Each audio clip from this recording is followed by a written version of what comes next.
If you've made it to this channel, chances are you're just like me. You're a stupid bitch. Okay, you guys. So today we're talking about men who had power you could see. Okay.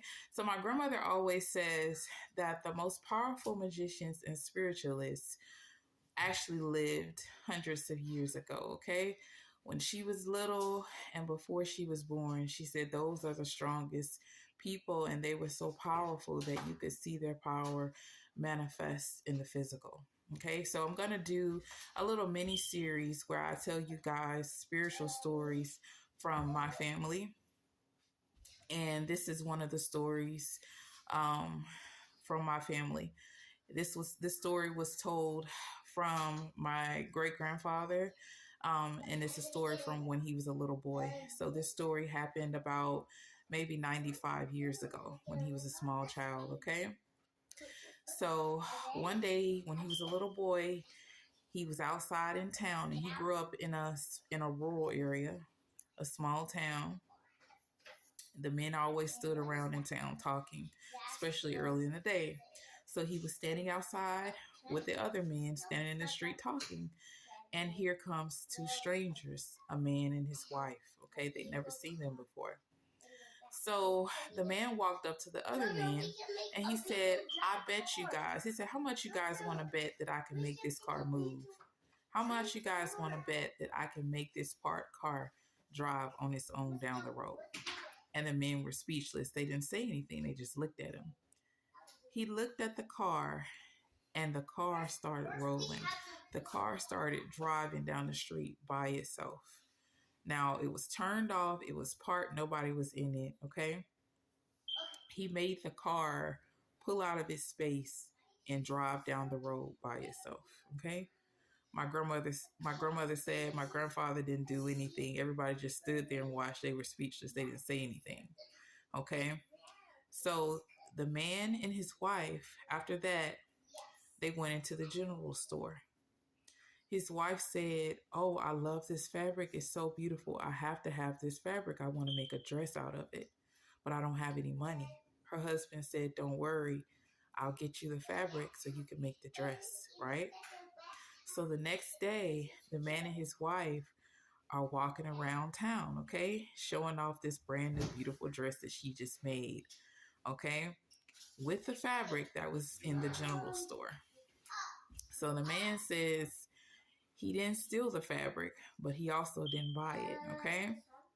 So the man that owned the general store says, well, if you didn't buy it, you stole it, because I know I didn't sell you this fabric, but I remember seeing you guys in my store yesterday looking at this fabric, and I didn't sell you any fabric, so you must have stolen it.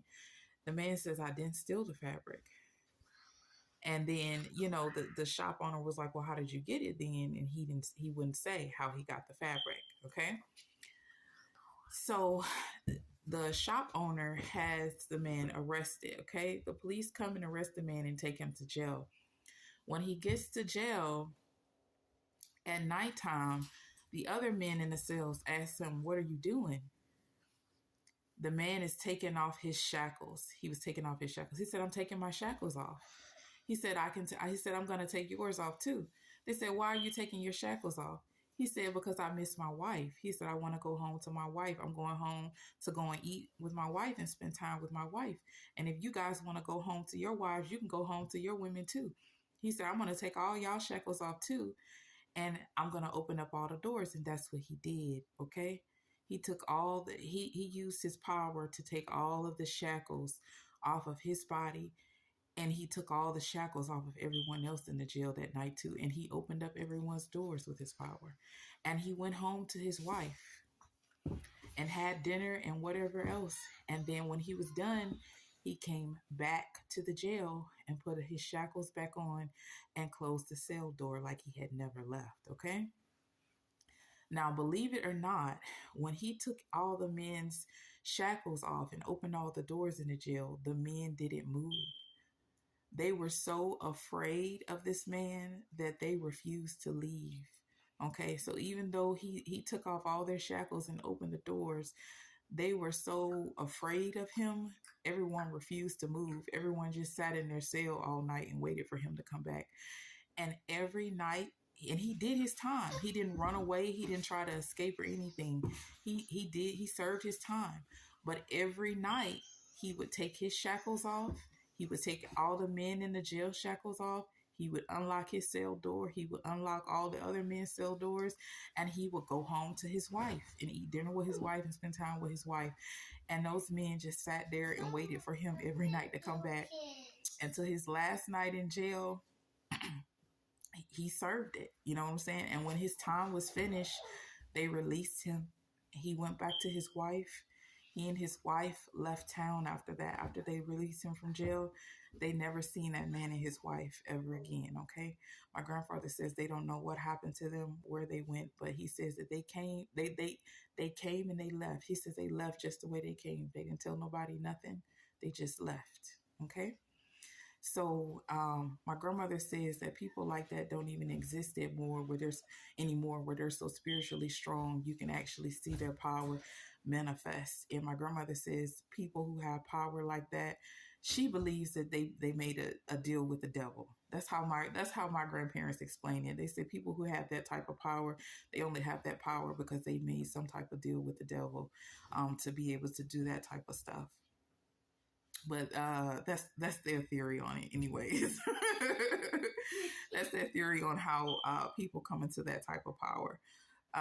But that's it, you guys, on men in those days had power you could see.